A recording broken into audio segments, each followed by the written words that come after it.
Hallelujah. Hallelujah.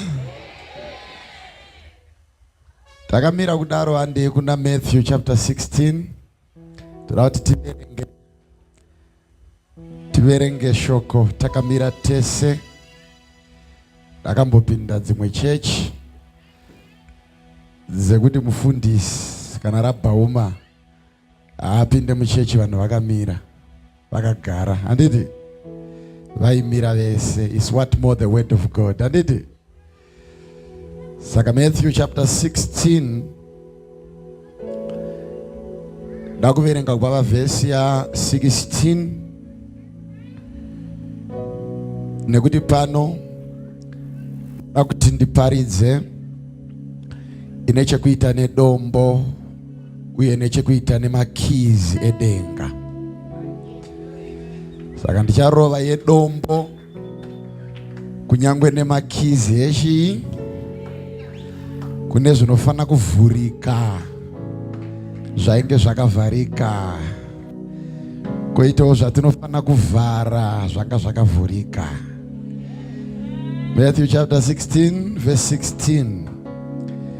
And Simon Peter answered and said, Thou art the Christ, the Son of the living God. And Jesus answered and said unto him, Blessed art thou, Simon Bar-Jonah, for flesh and blood hath not revealed it unto thee, but my Father which is in heaven. And I say also unto thee, that thou art Peter, and upon this rock I will build my church, and the gates of hell shall not prevail against it. And I'll give unto thee the keys of the kingdom of heaven. And whatsoever thou shalt bind on earth shall be bound in heaven. And whatsoever thou shalt loose on earth shall be loosed in heaven. Toda kuti tifarire shoko, titora nzvimbo dzedu, tungo appreciate shoko. One more time, ngatungo appreciate your shoko, titora nzvimbo dzedu.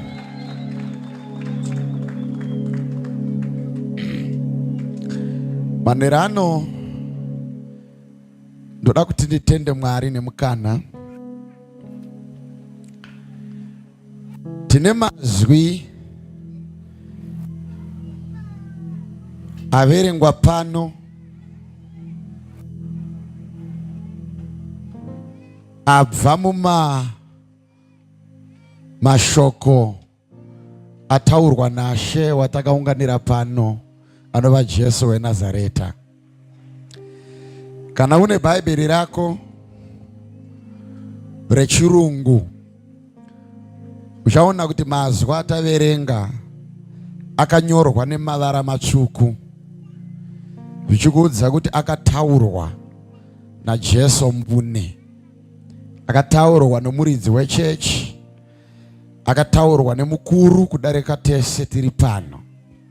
Saka anofanira kukosheswa, anofanira kuremekedzwa, anofanira kufarirwa. Toda kuti mboafarira tisataparidza, tifarire mazwi bedzi akataurwa naShe. Yeah. Panapa pabuda mazwi atanga achiita sekunge confession. Paulo ndiye atanga nekukonfesa kana ukaverenga zvako zvakanaka,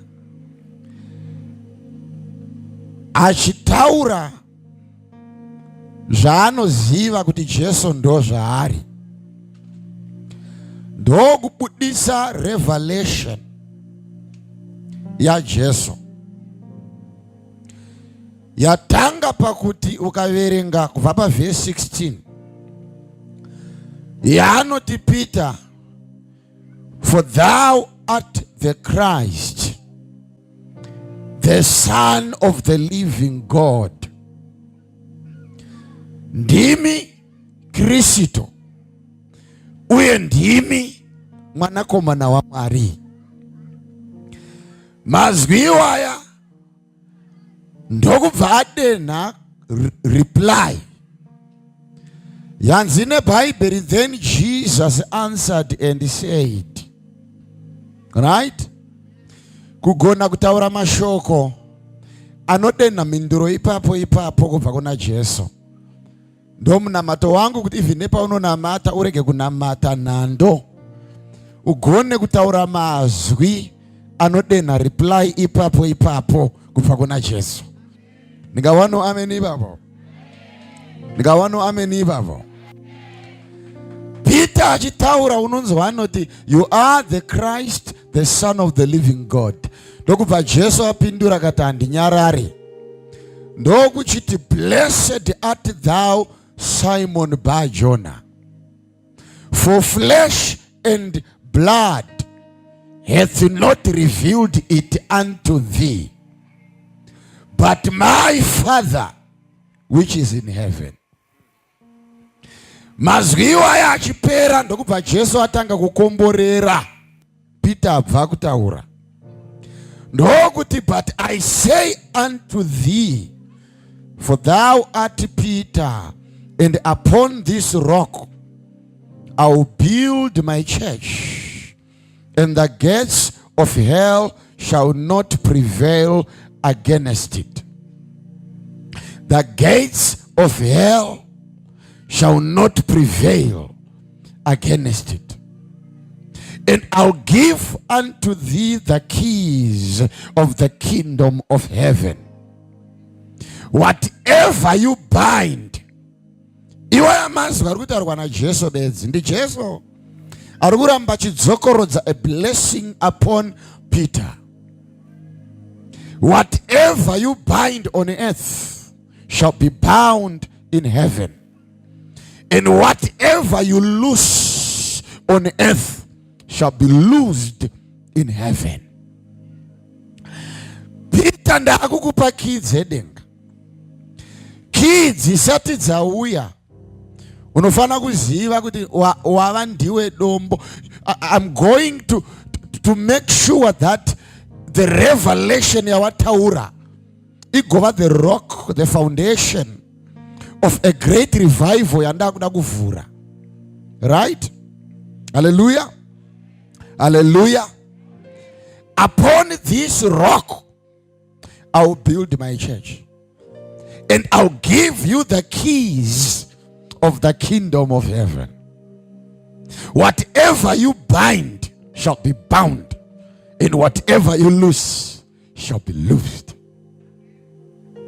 Padomboi ndakuvaka kereke yangu. Tukubatika mwisho. Peter ndiye ari kuudzwa panapa. Jesu achiziva kuti ndoda kuti nditange chechi pamusoro perevelation yakadai. Ndava riri kunzi dombo randaa kutanga kuturika chechi yangu. Haasi Peter literally. Zikubatika. But kugona kuziva kuti Jesu ndiyani. The revelation yeku understanda kuti Jesu ndiyani. Ipapo bedzi ndo pandichatangira kuvakira chechi yangu chisimuka. Zvikupinda zvandikutaura izvo. Upon this rock I'll build my church. Now, but tinoda kuziva kuti zvizadenha Mwari kuti agone kutaura mazwi akapfuma kudai.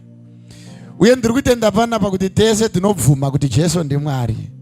Ameno kuti kune umwe chete here achiri kudhauta izvozvo ari pano. Halo? Vanotenda bedzi kuti Jesu ndiMwari, simudza maoko. Vanotenda bedzi kuti Jesu ndiMwari, dai ramene mamhepo asvotwe. Right. Mwari ndiye ari kutaura mazwi akapfuma kudai. Achiudzwa munhu wainzi Peter. Peter ndakuvaka kereke yangu padombo iri. Right? Rari kuti iri. Zvoreva kuti achitaura zvingangodaro kuti zvine magestures omunwe. Unofanira kunge uchinongedza object yacho iri kunzi ndo ichavakirwa kereke.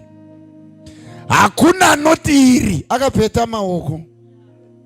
Iri inotoda minwe inonongedza iri yacho kuti iri ndo yandakuda kuvakira iri. Zvikubatika mushe.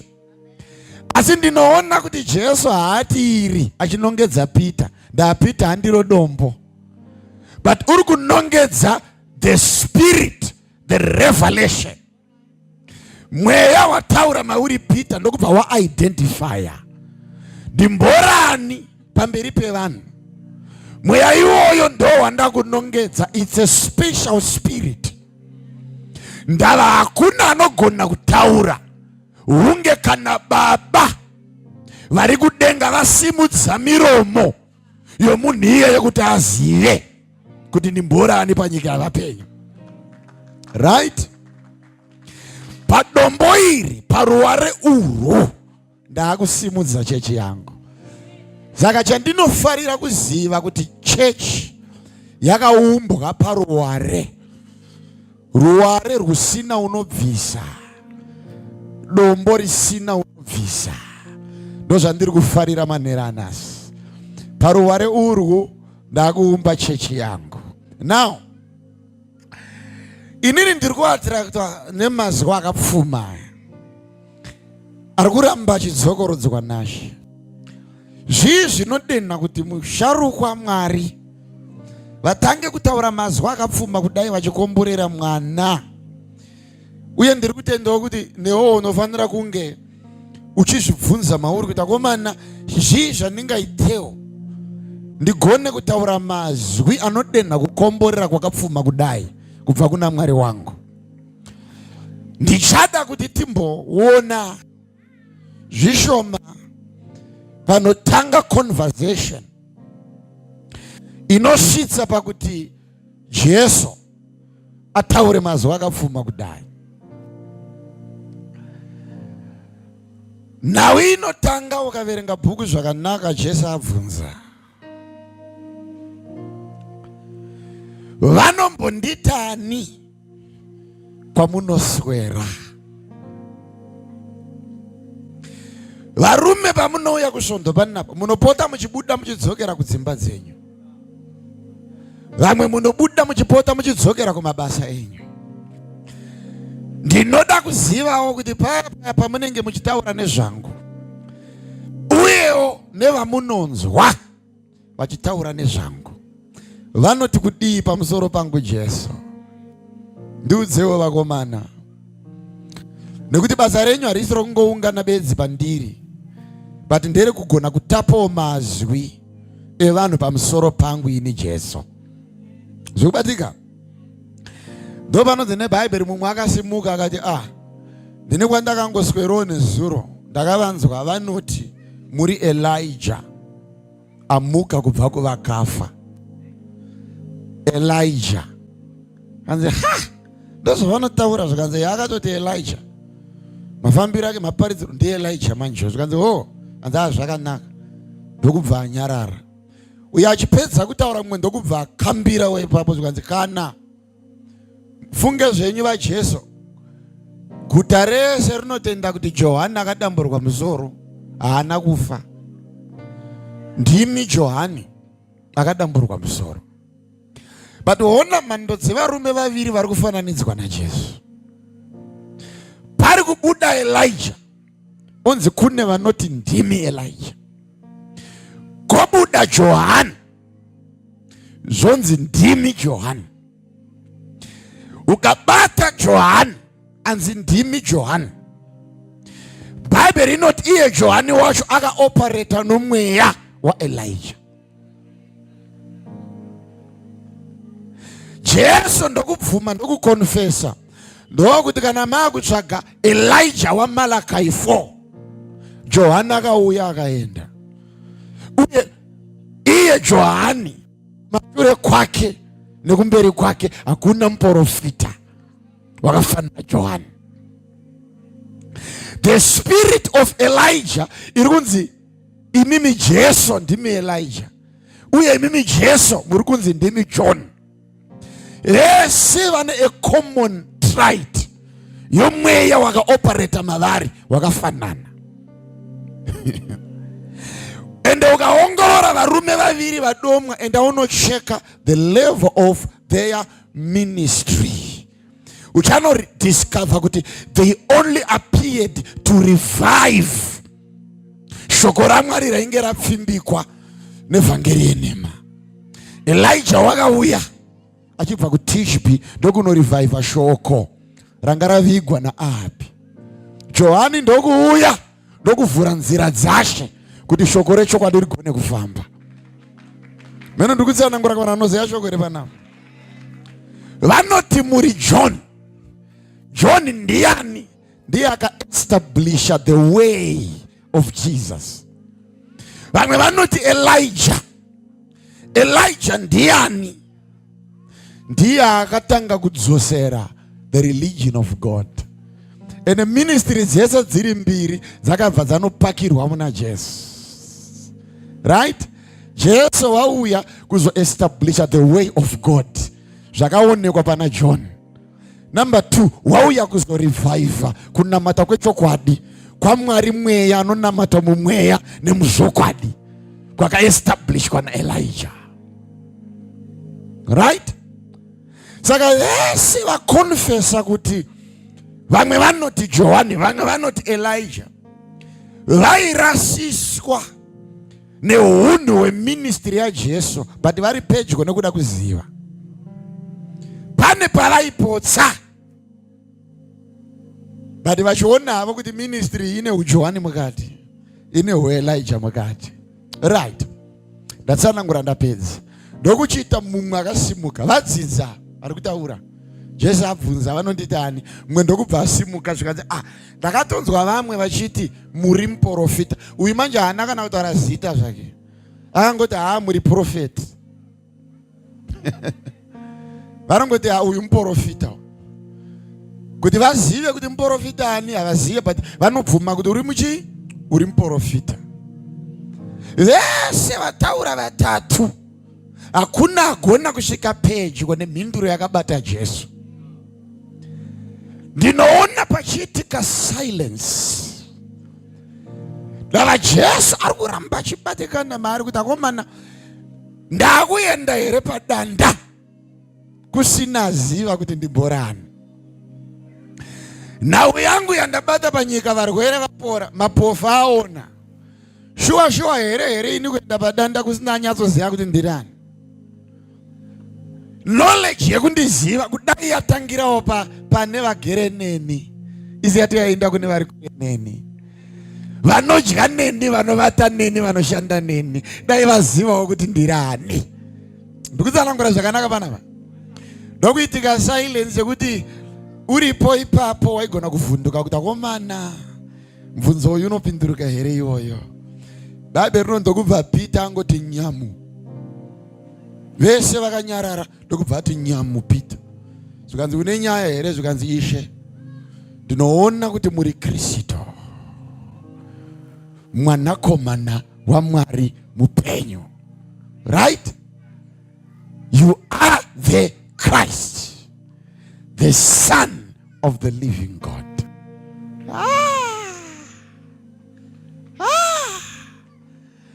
Peter achidaro, ndinoona Jesu achibaka kumeso, kubwinya, kuda kucheka kuti how can you speak such a word? Jesu ndokubva abvuma akati nyama neropa zvitaure language yakadai, kana baba vari kudenga vasina kukuzarurira. Ndokubva achitanga kutaura mazwi akanyorwa nezvitsvuku muBhaibheri. Zvikanzi Peter, taakuchinja nezita, iwe Simon Bar-Jona, kubva nhasi waakunzi Peter. Peter zvichireva dombo. Ndokuti paruware urwu ndakuumba kereke yangu. Now, usanyengedzwe nekunzi dombo Peter obva wati dombo racho ndiPeter. Da ungazofamba uchita komana Peter ndiye dombo, Peter ndiye dombo. Ndakune dzimwe dzakatovaka chechi yadzo pamusoro peguva raPeter. Ndiye akanzi idombo. Ndopakutangira idombo. Zukubatika. Parikunzi Peter, you are the rock. Rock irikinzi rock haisi kulimit kwa kuna Peter. But the rock iyoyo inofana ku identify ko muntu wese akamchira mweya wa Jesu. Church haitangire pana Peter, inotangira pa revelation yakatakurwa na Peter. Lusikunzwika. Ukaona paita vaviri vaziva kuti ndi Kristo nechechi yatanga. Peter wati kudi zvanzi muri Kristo. Zvanzi no hausiriwe Peter, usandivhare. Hakuna Peter anotaura language yakadai. Zvanzi nyama neropa asina kukuzarwira, asi Baba vari kudenga. Right, Baba vari kudenga. Zvino paruware urwu, zvino padombo iri ndakuumba kereke yangu. Zvichikudza kuti chinofadza pamusoro pechechi yakaumbwa pafoundation yedombo. Jesu omwe chete pane imwe nzvimbo anoti akaropafadzwa unovaka musha wake pamusoro pedombo, nekuti kana mitutu mizhinji namafungu mazhinji achinge auya, musha iwoyo haungakukurwe. Jesu achipedza kuti paruware urwu ndakuvaka kereke yangu, ane mazwa anotaura, anoti for the gates of hell shall not prevail. Musha wandakuumba uri kuvakwa pamusoro peruware, nokudaro mhepo dzingasimuke, matutu angasimuke, but it will not prevail. Are you listening to me? Ngazvikuudze kuti regamuro yaroye, but haafane kuvhundutsa church. Church haifaniri kunamata ichidedera varoyi. Ukatoona wakuita maprayers ekuvhunduka uroyi, it's likely kuti the spirit of God yaita depart upon you. Ndira kuti uzvinzwe panapo. Ndikunzika zvakanaka. Ini ndakambodza adzimai vangu ava, ndikati adzimai, maprayers ekunamata nekuti ndarota nyoka usiku ndakamira kare. Ukandiona ndikarota kunyange ndikavhumuka ndaona nyoka ndadii ndirere, ukaona ndikapatika ndichifemereka, never think kuti ndichapfugama ndichinamata. Handinamati nekuti ndarota nyoka. Kuchaidza muroyi kukunamatisa ndakuvhundutsira muhope. Aiwa tidaro. Ukaona ndikapatika ndikafemereka kudai so, ndo realize kuti iye attack. Handina prayer ndobata. Ndo zvinondimanikidza kutsvaga piro imwe pamusoro peimwe, nekukumbira rimwe dhuvheti kurara. Why? Because hatinamatiswe nemuroyi. Ndikukudza. Because Jesus anoti the gates of hell shall not prevail. Saka church haifanire kukura nemaprayers ekuvhundutsira vanhu pamusoro penyoka neng'anga nehari. Right? But inofanira kukura muinformation yeprotection yakapiwa church nekuda kwedombo rayakavakirwa. Zvekuti padiki hari, padiki gomba, padiki ndaona saona, vanhu vouya kuzoshandirwa vakatakura fiye yemweya wechina. That's a satanic meeting. Zvineina Jesu izvozvo.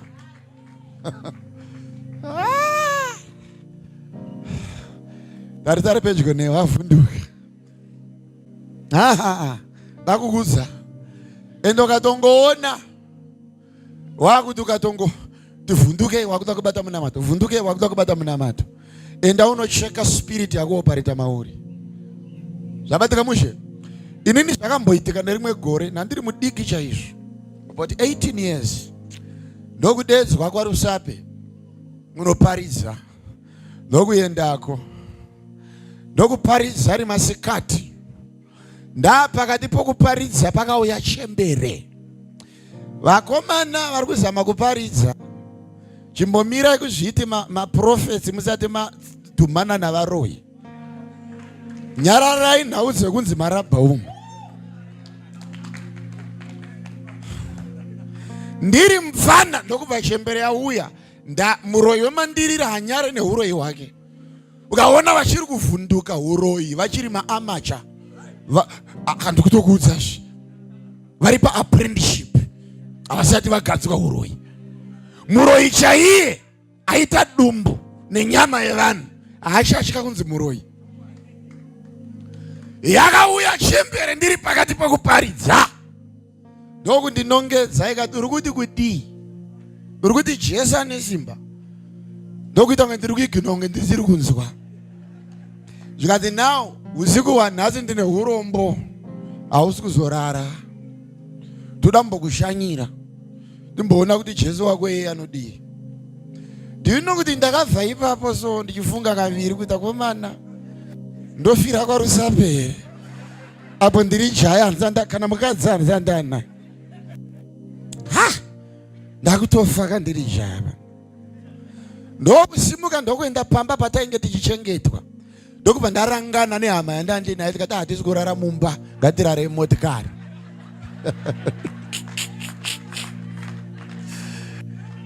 Ndikati aiwa hatisi kurara mumba nhasi, ngatirare muchii. Ngona homwe dzangu idzi dzine mari, ndofunga inenge mari yelast month iyoyi dzakatowashirwa.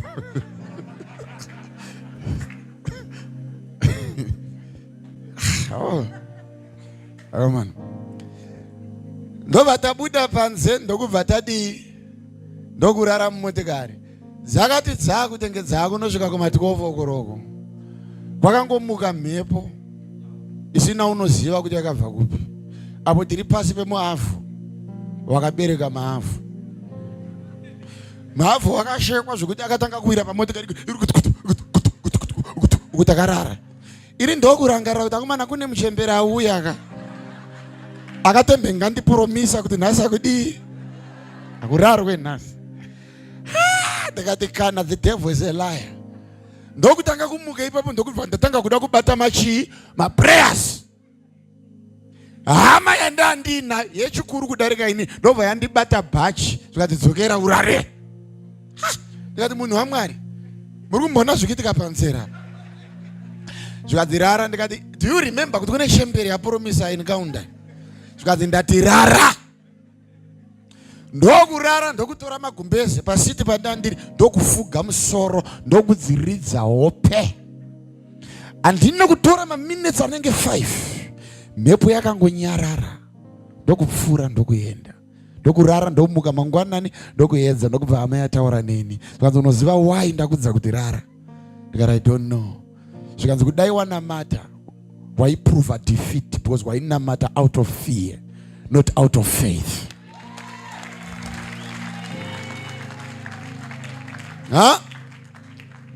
Uri kunamata wakatakura fear. Unomuka kudai warota nyoka nema. In the blood of Jesus, the power of God, the power of God. Ukatata ndopa anobata chiuno kuseka kuti tachinamatisa. Chapfidza nokunamata. Ndoda kuti uzvizive kuti dombo rawakatsika rinonzi Jesu harina muroyi anofana kukuvhundutsira, harina nyoka inofana kukuvhundutsira, harina n'anga ine simba pamusoro payo. Aiwa, isusu hatiurayi nyoka nekuti tataura, tinoura nyoka nekuti tiri kuexista. Kufamba kwedu bedzi kune kuparadzwa kwemweya wetsvina. Maiweka ndichabvondoka mukuwadzana, ndichabvondoka mukuwadzana. Uchaona hako kuti gore rineri kuchaita ma-exposures avaroyi muguta. Kune kumukirwa nekupfumirwa kwavaroyi muguta. Uchaona zvidhoma nenyoka dzichipunzika masikati machena. Nekuti Mwari wedu wada guta rineri rakuva exposed to the power of Jesus. Chinguriwa zvarwa zvakuda kuitika mukuwadzana hazvina akamboona. Zvekuti madhimona anotanga kumanifesta munhu waMwari asiko. Hatisi kuda kuti minana iitike nekuti taarrange service. Ngaiitike nekuti tirimo muguta. panzvimbo yaunotengesera anga madomasi ringaa sadza chingava chii, kumira kwako pamusika kuputika kwemweya wetsvina. Usambo waste time nokuti pese pawasvika pamusika usati warongedza madomasi watanga kuti the blood of Jesus, the blood of Jesus. Haiwa, hatiri kutambisa energy nezvisina basa.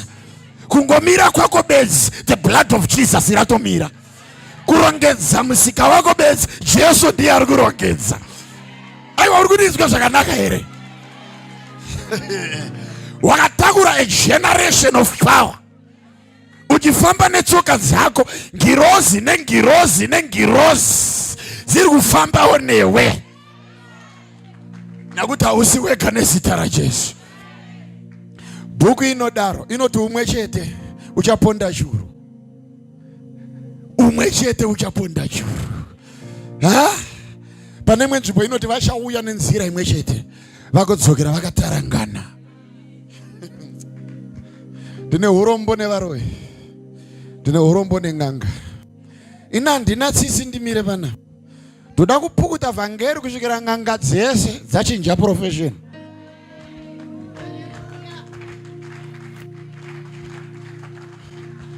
Dzese kana une yaunoziva vaudze kuti profession yenyu ya under threat. Ng'anga ngadzikwatanure zvikwangwari zvakanzi tinoshandira, dziise chimwe chakanzi bhinzi nemachangzi pano.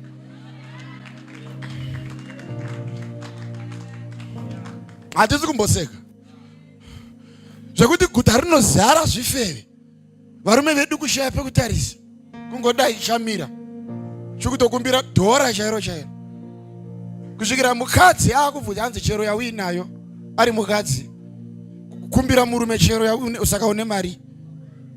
Ronzi iguta rine munhu waMwari iroro. Aiwa, the devil is a lie.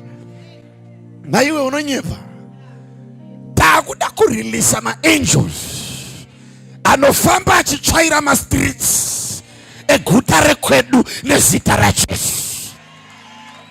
Mbanje nemutoriro ngazvikosorese wese abhema, abata manginde ngaarutse kusvikira aramwa doro iroro. Handisi kumbonyepa, mabhawa ngaavharwe, manaiti club ngaabroke, Jesu ngaafume, denga ngarikudzwe, kereke ngaifumbire nezita guru raJesu. Tiri pano nekuti akafa akamuka. Usagumire pakufa ena unobata pakumuka. But even if you are under a problem, remember there is life after death. Haigona kumuka kana asati afa. Uri kuda kusimuka, tanga wafa kuti ugosimuka. Ipapa ndopatinopotsa vakawanda, because tese tikanzi varida kusimuka ndiva nani, maoko anoti yaka mudenga. But ukamupa prescription yekusimuka, unoona achitanga kudzika one by one. Kuna akazoya kwandira akati, man of God, I love your anointing. Airevesha because I love your anointing. But paakazondirwadza kana kuti kundipowa ndopakati, I want your anointing. Ngatinga wangu watanga zvakanaka. Now, akusi kuti takaomera neanointing. Uri kuona type yemunhu wacho nezvakakonzera kuti anointing yaari kuda igovapo. Unotanga kufunga kuti munhu uyu ari kumbozivira kuti anointing kuti igosvika pairi panapa yakapinda nepapi. Chaakuda ndo chaari kuona malaisa akabaka kudai so. Ndo chaari kuti I love you, I need, but kuti azive kuti asati abaka malaisa.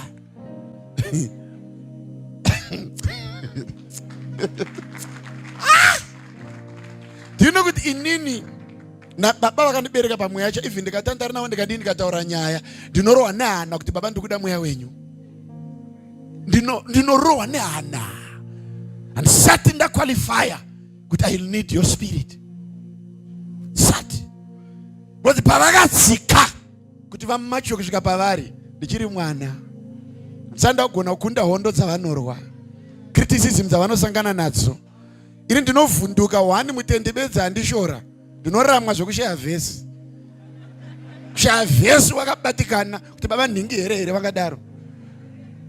But tine murume wekuti newspaper rese rinotaura zvavasingazive pamusoro pake, but achidzoka kunoparidza chinyemwerera Mwari achifamba. Ndakabata chiuno ndikati I'm too young for this grace. Ndiri ambodzidza.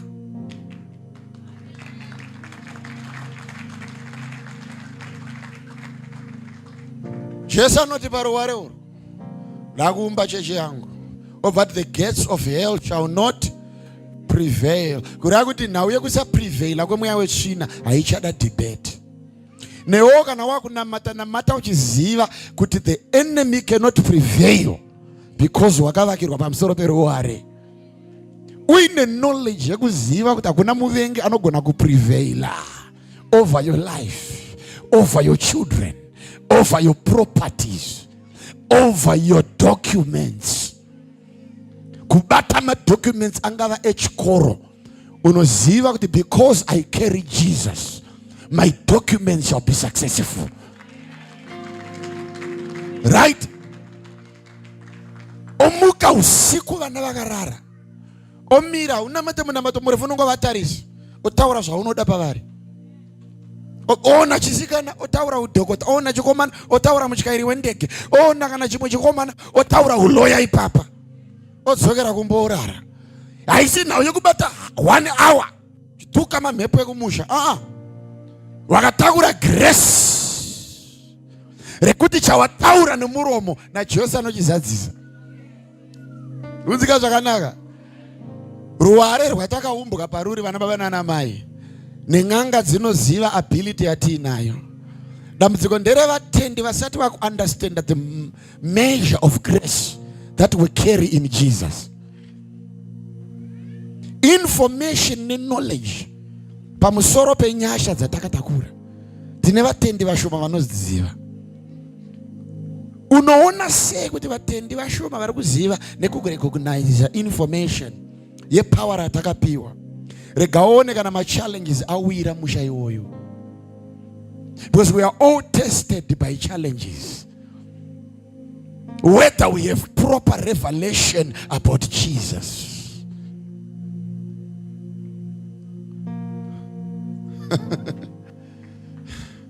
One day Jesu ari muboti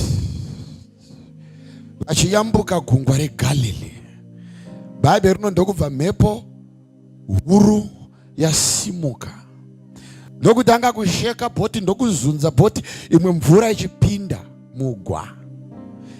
But panondinetsa panodze nebhuku, asi Jesu wainge arimo mugwa avete pasi paro. Pakandinetsa uko mhepo ichirova, bhoti richishekwa, imwe mvura ichipinda. Zvekupinda zvaya zvekuti varume vaita yekukupa kubatsira kuti akomana ikaramba chipinda tinonyura, bheta kukamura imwe, but unonzi Jesu wakanga arimo. Ndakuti ndibate problem yakadaro, but Jesus was present. Iyo kuvuga kuti nhamo yako waraswa kana Jesu. Unonzwa nemunamato mandiri asirei Mwari, but tine bhoti raishekwa iye arimo. Uvepo hwake hwaisa apa kuti ari kupfugama kuintasida kuti dai mvura yamira, zvinonzi wainga akarara uko mhepo ichirova uko akarara. Imi naJesu munomboda interview vaJesu kuti kuneta rudziko kuti munorara in such an environment. Bozi kurara kwacho kunodo musanaka uchiti kana ukatitasa hauchanetswa nechimwe chakuda kuupidigura otitasa nekoko wakuda kunge unzwa unge hope dzako opidiguka futi. Zvinonetsa kurara muenvironment yakadaro. But imagine kuti Jesu akaignore everything ndokubva dzamubata hope kuziva kuti Satani kuhukura kwembwa isina mazino. Hatitadziswa kurara nekuti rente haina kubatika. The devil is a liar. Kuiona ichihukura kudai, munobatana madirezi kuhanda nyamba ina mazino. Halo, atibvunzeka. Haleluya. Gloria. Kumanya kubatana kuita kuovatekana. Muchitiza isina meno. Inozobata zvechiuno. Uko makabereka tsoka zvecho. Yoseka zvayote atazvimanyisa. Tazvinamatisa. Tazvibatiza prayer. Aindakaramba kuti minamato kuti zvisina basa rese. Dima by fire, by thunder, in Jesus name, by fire. Hakana. Ndosaka ndakaprefer kunamata nematongues. Kupinda nechizezuru. Unonyazoona kuti chizezuru ichi munhu asati ana Jesu. Ishungu unonzwa fear yesi. Chizezuru chichibuda so. Antanga enda kubwera obveko obvenda ku Tanzania. Obva adzokuenda kumashingo. Hakuna chinosara chizezuru chichinamata. Kuchikanyazona kuti hapana papa indofie manje. Ha? Audzari pedyo nokuti hausiri werewo. Mutariso kuti hausiri wewo kuti hauri werewo. Kungoti haabvume zvake vari ndiye. Haazobvumake. Andakaramba, the devil is a liar. Ndakaziva dombo randimire. When I am deep crisis, I rarely pray, but I worship. Aiwa, kundinzwa ndichitibvunza mukadza akanaka agera apa. Umbvunzo kuti makambonzwa baba uchinamadhere kana ari panguva yakaoma.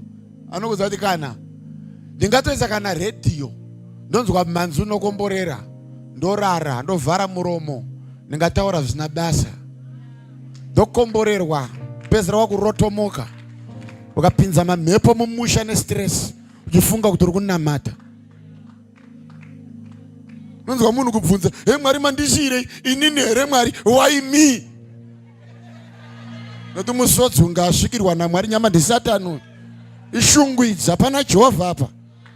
Unonzwa madhimoni kudedzana kuti inzwa avhura door atoti why me manje manje. For apinda situation yanhasi yanimangwana inoita worse. Yambisirwa maprayers ako ndo abvumidza muvengi kupinda mukati melife yako. Zvikaoma isa music unamate uchiworshipa. Simudza meso uti I know you are here. Though I walk through the valley of the shadow of death. David anoti kudi anoti your rod and your staff will comfort me. Aiwa unotamba bala. Kuzarufu kuti ndiri kutoziva kuti urida kundimedza, but assurance yangu ndeyekuti handifi. Ndava ndina Jesu mupenyu agere neni. Andoda kukuudza nhasi kuti every situation that you are going through, kumuka kwaJesu ndokutanga kwelife yako itsva. You are going to experience newness in the name of Jesus. Tigare pasi mbijana. Kuzvarwa kwechitsva mukati melife yako nekuti Mwari ndiye ari pano nezita raJesu. Ugere ipapo ndinokukomborera zvikuru muzita raJesu weNazareta. Nemhuri dzako nevana vako ngavachengetwe nesimba raJehovha. Urege kuparadzwa uri mwana. Asi Mwari ngavakupfumise. Ndati Mwari ngavakupfumise. Mwari ngavakupfumise. Jesu anoti reminder pamusoro peruware. Anoti akomana Peter pawakutsika paruware apa unofana kuziva kuti hakuna gedhe regehena richaprevaila. Saka tora nhamo dzako dzese udziverenge. Obva wanobata vhesi rakati it shall not prevail. Odziverenga dzese kunyange zvikanzi ndisekuru vanodya vanhu. Ndo imwe nhamo yacho oiudza kuti aiwa magara maudzwa kunzi you not prevail. Onobata economy dhora radonha zvokuti unoti nhai Mwari tichatengoimba here. Oiudza kuti makanzi you shall not. The gates of kana chakabva kugehena chese ndopandonodira Bible riri clear. The gates of hell shall not prevail. Zvoreva kuti kana wapedza kuidentifya zvakarambidzwa kuprevaila, unofana kumachiwa futi kuidentifya zvakabvumidzwa kuprevaila.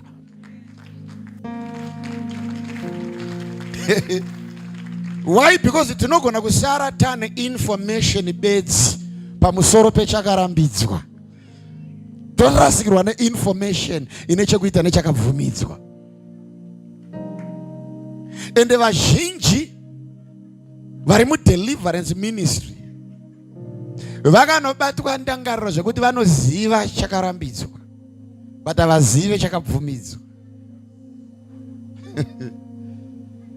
Ministry yacho ukaiona songodzinga mamhepo, makomba, mashavi, ndo zvakarambidzwa tabvuma, but tapedza kudzinga shavi hakuna here zvatakabvumidzwawo naMwari.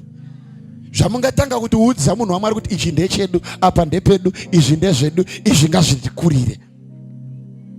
Right? Saka ndo paunobva waona manje kuti Jesu apedza kuti the gates of hell shall not prevail. Anobva atanga kuchikuudza the recipe yekuoperate in the spirit to permit good in your life and also forbid evil in your life. Jesu anoti ndakukupa makeys edenga obva ati chavasunga panyika chasungwa nokudenga, nechawaregedza haiperere pakusunga bedzi, inoenda futi nokuregedzwa. Saka nawo haisi yekubhainda nekulusa, unofanira kuziva chauri kubhainda nechauri kulusa. Whatever you bind on earth, Jesu anoti it shall be bound in heaven. Nechawaregedza pano panyika, nedenga richabvumirana newe rodii zvaro roregedza. Right? Saka vazhinji tine information yekubhainda but hatina information yekulusa. Chii chinofanira kuluswa, chii chinofanira kubhaindwa. Information iyo Satani akatibira. Saka panofanira kunge pachibhaindwa tinolusa, nepanofanira kunge pachinzi loose pari kubhaindwa. Power rawinaro rekubhainda harisi rokubhainda bedzi unamo bedzi, uye rekulusa harisi rekungolusa bedzi varoi bedzi, iro rinofanira kumanipulata because wapiwa a key inoperate according to what you desire on earth so that the heaven can respond according to what you want on earth. But ona zvakanaka pa authority rikupiwa Peter, hapana panzi kana ukachisunga uri panyika Mwari uchachisungawo kudenga. Participation ya Mwari iri kusubstitutwa mukusungwa nemukuregedzwa kwechasungwa nekuregedzwa panyika. Zviri kunzi ukachisunga panyika Mwari havasi munyaya, sunga panyika Mwari handiwo vachasunga kudenga, denga richazvisunga rega maringe nechawasunga panyika. Saka prayer yako inenge prayer ya Elijah achibva kuTishbi. Hati baba ndakumbirawo mvura ngairege kunaya, anoti inini Elijah ndinoti iwe mvura regedza kunaya kusvikira ndazotaura. Inenge heresi kunamata uchibvisa zita raMwari mukati, yambisirwa kumanifesta kwematured authority in Jesus. Aiwe ndikudzika zvakanaka here, ndikudzika zvakanaka naka. Tigare pasi misha, tigare pasi misha. Mati kudii Jesu, mandipa masimba akadai, mati ndodii chawasunga panyika nedenga richasunga. Ipapa hapana kunzi Mwari uchasunga kuti uone kuti uri kunamata wrong. Kapreya kega kega kawanamata kana Mwari mukati Mwari sungai muroi, Mwari batai ng'anga, Mwari urayai mhingi, Mwari vanobata chiuno kudenga kuti wakundiita inini mukomana webasa. Unoti tinoziya denga rese rine maserafi nemakerubi ndichinosunga muromo muroi ari kubwera.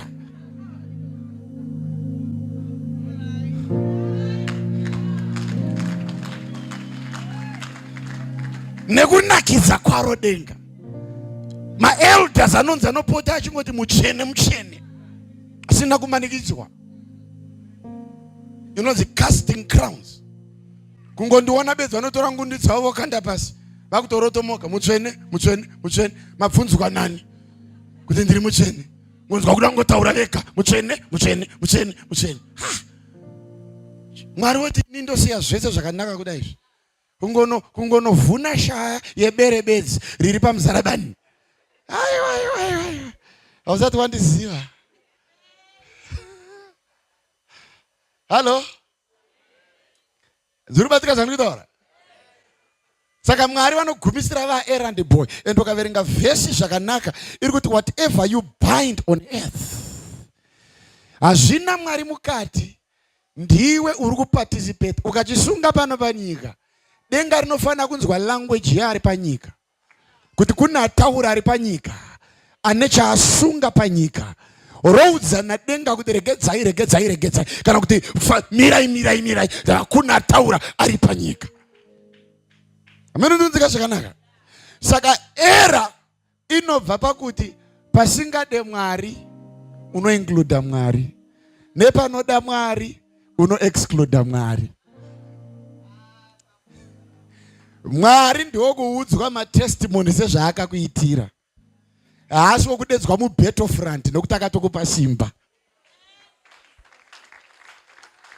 Kana wakuda presence yaMwari kumuromenza, uchimuudza zvaanogona nezvaari kukugonesa, uchiverenga nhamba yemabattles kuti Mwari munogona, ningi ndakamusakadza manje manje shaya dzakabhenda kudzwai Mwari. Akabata chiuno achinakidzwa nekuona gamba rinonzi mwana wake riri kuvhetemedza varoi panyika. Indakambozviita nerimwe gore ndichigara kuwanuko, ndatenga chibhora chemwana ndokubuda. Chimwana changu ndiri chimwana chinofarira bhora stereki, ndobva chabuda chikutamba bhora racho riri wani chikungurutsa, chitamba bhora chikungurutsa, ndobva charitorerwa, ndobva chanoramwa bhora randachitengera inini, kumhanya kudzoka kumba kuzoripota. Indione mwana ari kuchema misodzi chii, taura nayo yako zvikanda bhoya yangu yatoa, bhoya yangu yatoa. Ipapapa ari kufunga ndichamunzwira tsitsi, ndigomubata ruoko kumhanya naye kunoita makuhwa maraini ekurika pa ini manje nezera rangu muprofita omhanya mudzimba dzevanhu kusorotera nyaya dzevana dzebhora. Uri mwana wangu hongu, but yakuona kundiwestera time, ndiri mukuru kudarika zvemabhora.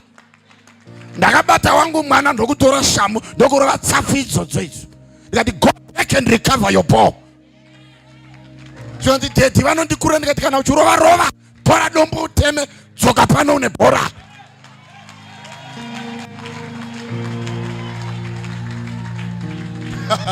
Ini ndindofambira nyaya dzebhora inini. Ndakazokaona akadzoka zvikati ndatema bhora riri muhapwa, ndikati wakura havazvidzokorodze izvozvo.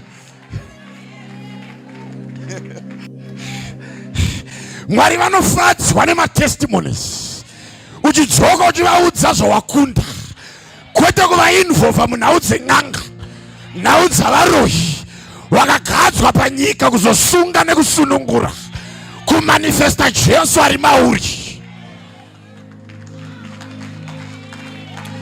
Ini ndiri kunzwa kuti ndakumboda kuruseti mukuwadzana, musanditambisire nguva takatenda.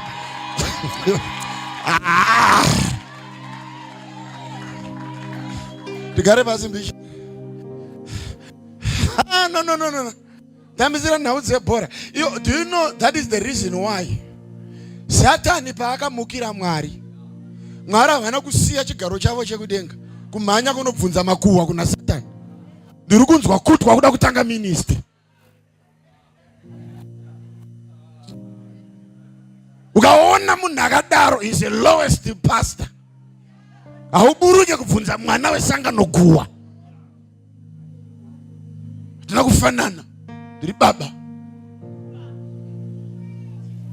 Unotorisiya richikura richienda wakaritarisa so, garirebe iguwa tisi level ini yokuti ndingatodedza iwo ndokuti garape ndikunzwa kune makuhwa akati vari kuti chikomara ino inini.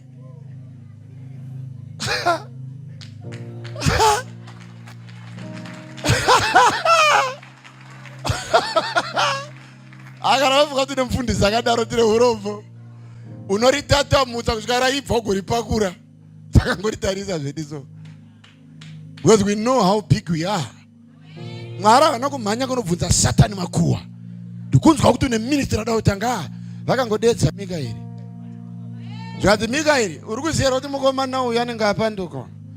Zvikati ndakazvinzwa zvikanzi ini ndiri Mwari andirwe Satani chisikwa sewe. Andirwe nechisikwa. Ndinokumbira kuti umuratidze kuti chisikwa chaempawiwa neni chinomanifesta stay mubattleground. Ndokubva chisikwa charwa nechisikwa. Chimwe chisikwa Mikaeri chikadzoka netestimony. Kuti kutaura kuno kachikoka musana ari panyika uyo. Ndimi Mwari mazviita. Mwari ndokubata chiuno kudada. Kuti ndaempower mwana kuti akurire muvengi wangu. Nepano panyika futi Mwari ari kutsvaga vanhu vari ready kuexecuta glory yaMwari. Ivo vari kudenga varekedze vanakirwe nedenga. Manifesta Mwari pamusoro peng'anga. Zvidhoma zvigoziva kuti uri mwana waMwari akasika denga nenyika. Ndakamurambidza mwana ndikati dzokera unotora bhora rako. Urekedze kundine kusiya bhaibheri. Kupinzwa munaudze bhora. Iva paMwari wakakupa zvinhu zvimwe zvauri kuluza. Zvauri kudzokera kunonetsa Mwari. Kambani makanipa Mwari yakuda kutorwa. Iyo makizi takamapiwa. Do you know kuti inenge heresi kuudza munhu kuti kana wakunamatira murwere usati I heal you. Usati Jesus heal you. Ita I heal you in Jesus name. Inenge heresi kuudza muhamacha. Murwere kuuyo vati Mwari murwere wenyari pano.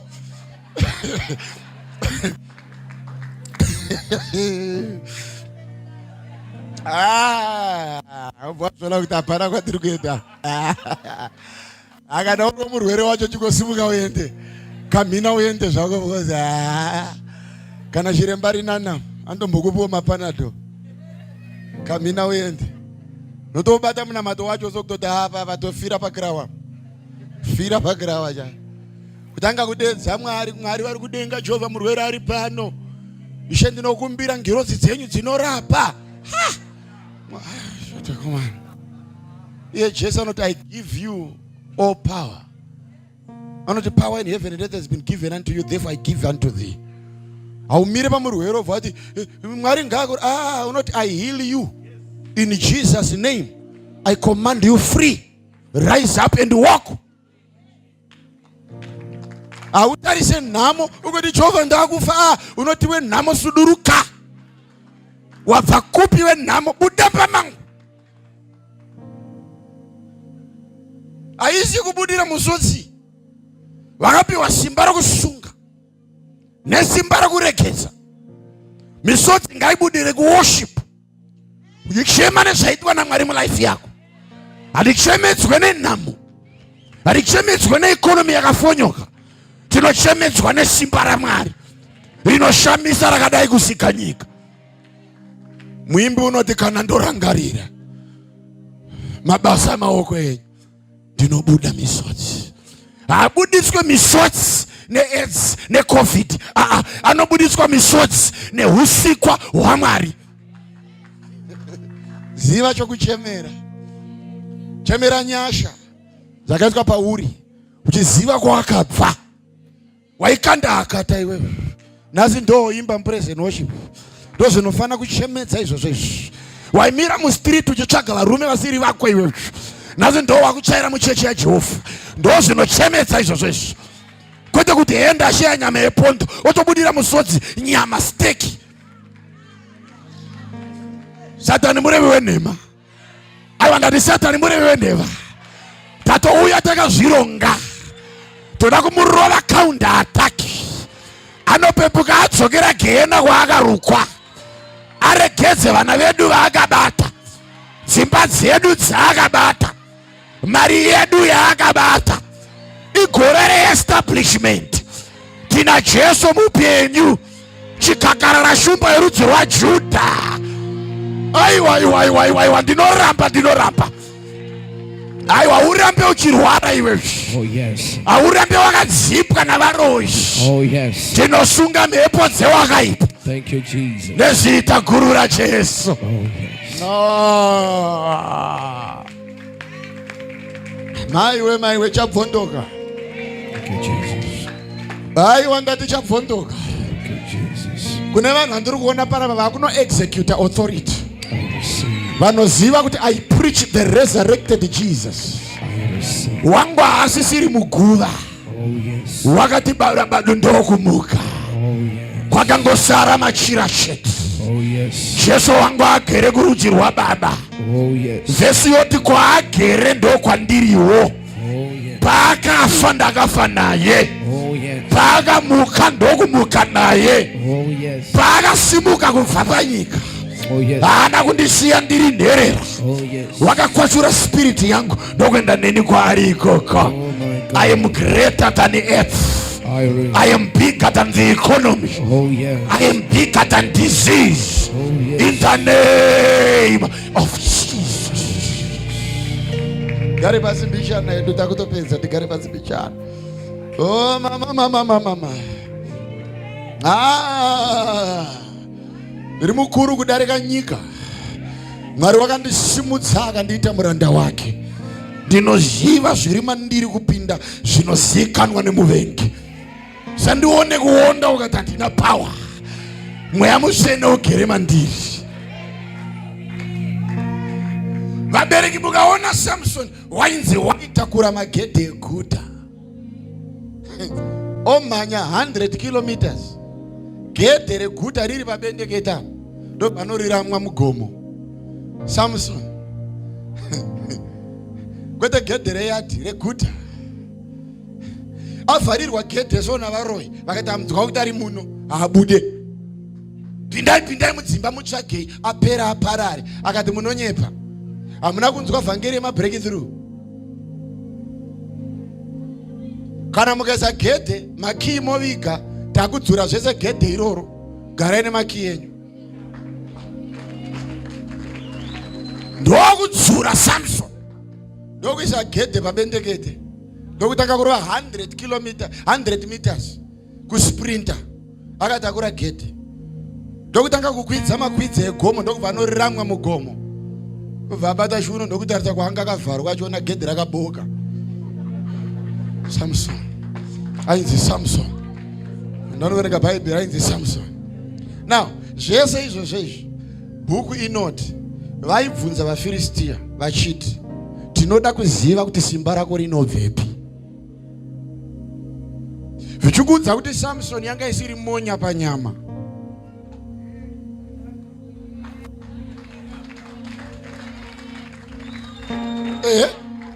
Because dai yanga iri monya hwindingwi ine mbambande dzembabvu. Hakuna ibvunza kuti rinobva kupi. Zvaingonzi mhasuri dzionai. Iko kubvunza kuti rinobva kupi. Zvinokuudza kuti body structure ne-execution of power hazvisi kurileta. Sandione kuonda mukati ndakapata. Ndinokujimai varoyi gore rino. Tinoita exercise nezvidhoma. Kusimudza chidhoma kuti one. Urikurizika zvakanaka. Ndikubatika zvakanaka here. Ngavazvizive kuti tina Jesu mupenyu. Kushaya tsapfa hakusi kushaya mweya mutsvene. Kushaya hura hakusi kushaya simba. Kuwira bendekete mukati hazviroti ndakapera. Tina mweya mutsvene ane simba. Nezita raJesu. Samson aiexecuta power. Aingoti akapoekana newe aimanifesta Jesu pauri. Ngotarisa fesi yako songonzwa kuti hauna ngozingadi wengu akavenga Mwari. Hauna kumutsika soka. Hauna chikwereti naye. But wazovengere Jehovha. Ana Mwari waifa nenzara gore rese. Asunga Samson. Ini ini ndo hasha dzandinadzo neng'anga. Because ini ndiri kudena iva papa ndikutodena ng'anga isina kunditadzira. But kuzotadzira Mwari pakuzoroya nevamwe vasina mhosva newe. Hauna kurewa ini ende ina undigone. But kuzotora profession yekuroya, yekukanda hakata, nekuuka information isinga benefit Mwari. Ndo zvauri kubrokera izvozvo. And I'm telling you, kana kune wani muroya angoita zvivinda kauya pana neurombo neo. I'm very sorry. Nedzoi. I'm telling you. Sorry. Kuya hako vana vochida kuzama kutesta kuti vane power here. Wangono magesi ukadarika nibunu filo kuti vanopisa andine urombo. Ndine urombo. Ukabva pana posati watendeuka. Na Mwari wiki rine vari kuya kuzobata maoko pamba pako. Uriwo uri mukofini. Chibva wachinja mutu. Tina Jesu mupenyu. Uri kudyirwa makabeji vhiki isati yapera. Takutoraira zvekuti Mwari wadakara kuti nhasi ndini ndiri kuda. Ndinokupa simba rokusunga chavasunga panyika nedenga rasunga, chavaregedza panyika nedenga raregedza. Handina nidhi yekuenda mudenga kuti denga rigondipemita. Ndinozviita ndiri pano panyika. Now, iro riri kunzi denga ravasunga iri harisungirwe kudenga. Zviro hazvina nidhi zvokuti kumana ngatipinde mumweya. Deliverance yako hainei nekuti wapinda here kana kuti wabuda. Because pasungirwa nyaya hakuchimboriko ikoko. Yatosungwa uri pano. Usiri mumweya ndopo yasungirwa. Unonzwa denga racho rakatakura mweya richiudzana kuti kuna asunga. Todi zvonza komanda kana achinga ataura.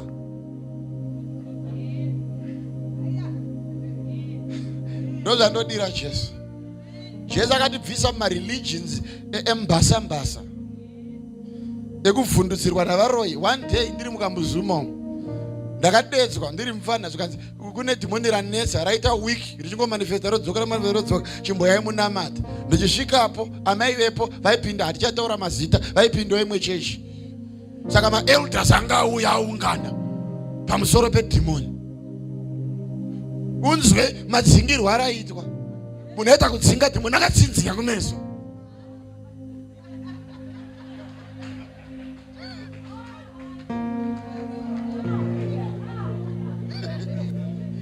Unonzwa urombo. Akaita kutsinzinya. Ndivane. Ukomeso yakatsinzinywa. Ukapfeka magirazi. Ndobva dhimoni rati kuchaidzwa ndobva ratanga kukakambama. Ndobva akwetsuru wadama iroro. Magirazi akapinda. Zvakaitika. Zvakaita akatarisa kudai. Ndokusudurika pamweya wetsvina achigadzirisa magirazi. Mweya wetsvina ndokusimuka. Ndokubhecha ukati imi muda kuzvitani. Tinokufumurai manje. Ndakaona vakuru vachioneka nekarwiyo. Pakashaurwa rwiyo.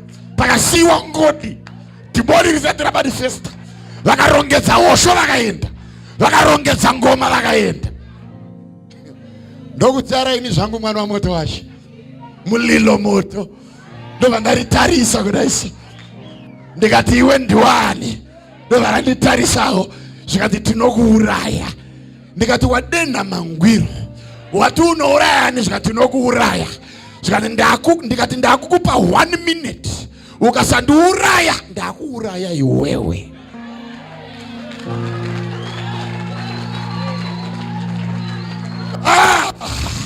Hazvina kutora maseconds akawanda.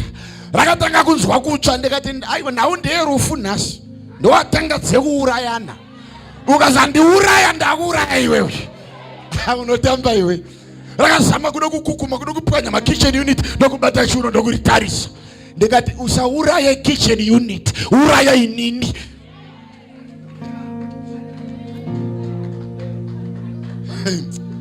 Ndakazengera kuti ndakuenda ndikati chimbomira kuenda. Samanye. Ngari pasi bichana. Ndikatoiwa samanye, uri kuenda kupi? Tanga wandudza kese kawakaita mwana wayo, kuda kundibvara nekuenda. Kumhanya kuenda kupi? Ndovaramira kufemera kudaiso. Ndikati wakaitei. Ndokutanga kutaura, pakati. Ndikati chienda, ndakuda kuti chienda manje. Kwete kuti vhara nekuti ndakuenda. Ariko kama mwana ozviita. Ndakuenda kukuvhara. Iro ririmo. Unozoona huna usi kuchinja kumbo. But rakati ndaenda nezuro. Kuti vhara. Ndasvika palevhe kuti rikati kuda kuenda toti chimbomira. Chimbotsva uri papa, uda kuenda kupi? Rikotanga kufurayiwa, rigodii pabhurai yaJesu kudii? Ratsvukira manje raakudyika tori chibuda kudii? Because damage yaro inofana kuudza mamwe kuti akudzokerwe. Arifana kuenda rine ponzi kumeso. Ha? Garinde rakamarika chisechi. Aiwa. Rotende haro wifi yakanyatso. No. Garinde wifi yakatarisa mudenga. Anobvunza mamadhimoni kuti uri kubva kupi? Tizive kuti akuendeke koko. Damage. Nekuti Jesu akatipa power. Hauna chinhu chawauya nacho muno mutende. Chichadzokera kana chiri chakaipa. Chichadzokera chiri pauri. Ugere ipapo, even ndikasakubata musoro nhasi, ndichiparidza kudai deliverance iri kutiita.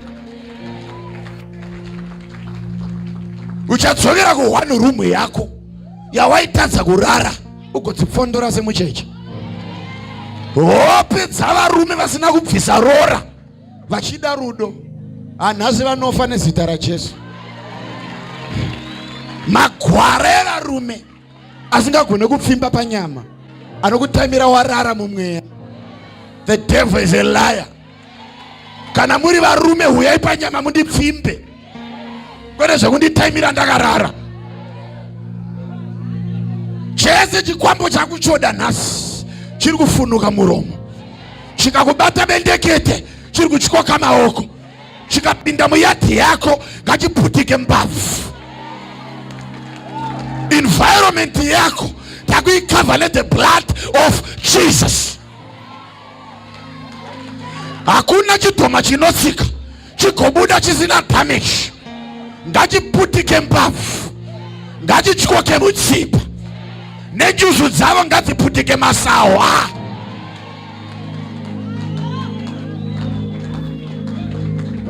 Hatina sisi neng'anga. Environment yako ina Jesu. Ndiye ari kundipa power rekudeclare.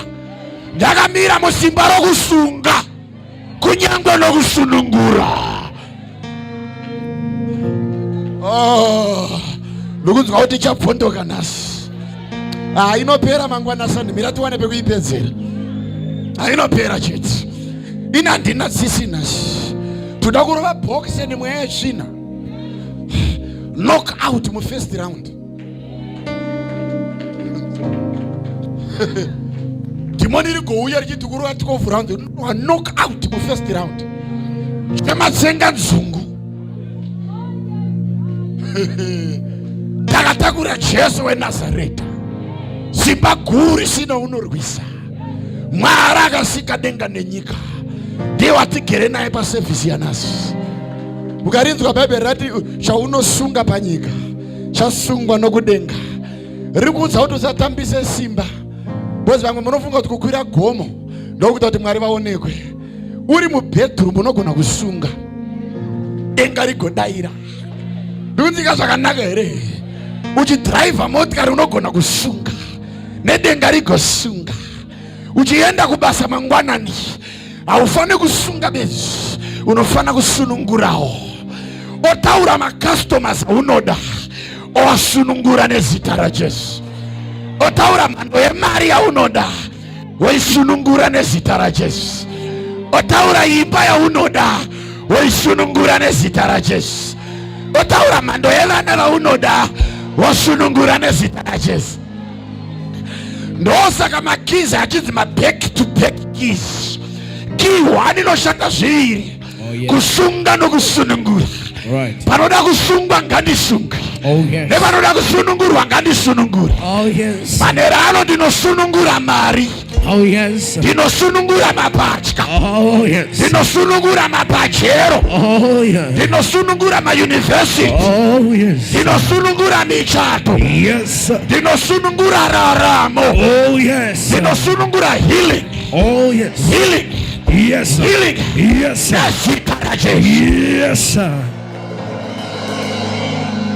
Thank you, Jesus. Ndapedza kusunungura ndinosunga. Chese chinoda kubata vana vangu. Ngachisungwe chisati chasimuka. Chese chingada kuuraya business rangu. Ngachisungwe chisati chasimudza tsoka. My God. Masizava asati abhururuka. Ngaunduke aputike mapapiro. Oh yeah. Ndinosunga shaya yembongoro. Oh yes. Ndinosunga makumbo ehwai dzavo. Ndinosunga madhongo avo nezita raJesu. Oh yes. Hakuna bere richafamba manhero anhasi. Ndakabata shombonuro inosunga. Oh yes. Nezita guru raJesu. Yes. Jesus. Peter ndakukupa key. Oh my God. Key idzi dzinoshanda basa ruviri.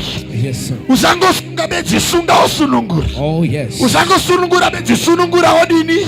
Sunga. Ayayaya. Kura kuti every environment. Oh yes. Yakasungwa nemweya wetsvina. Oh yes. Ingadai iri environment yangu. Oh yes. Ingadai iri stand yangu. Oh yes. Ingadai iri imba yangu. Oh But ndiri kushaya access kwairi. thank you Jesus. Hakuna chakaisunga. Manera ano ndinorilisa nezita raJesu. Handisi kuda kusunga besi. Ndoda kurilisawo. Ndirilisewo mari. Dzakabatwa makore namakore. Oh yeah. Ndirilesewo rudo rwakabatwa makore namakore.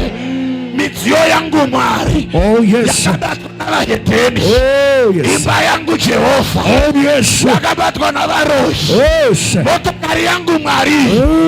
Ireketswe nezita raJesu. Oh yes. Vangu vana ndanamata. Ngavareketswe nezita raJesu. Vandinoshanda pabasa.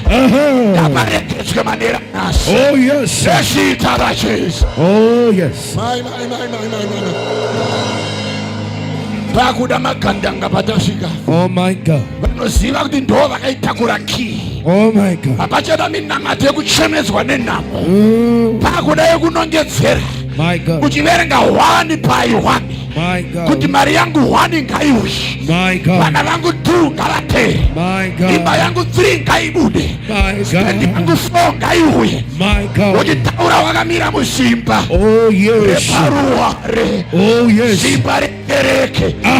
In the name of Jesus. Oh yes sir. Oh Father, we decree. Oh yes. Let's pray.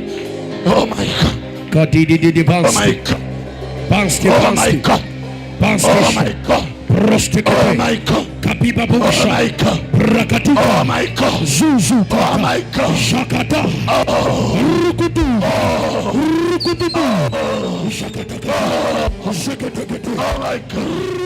My God, my man. My creator, my man.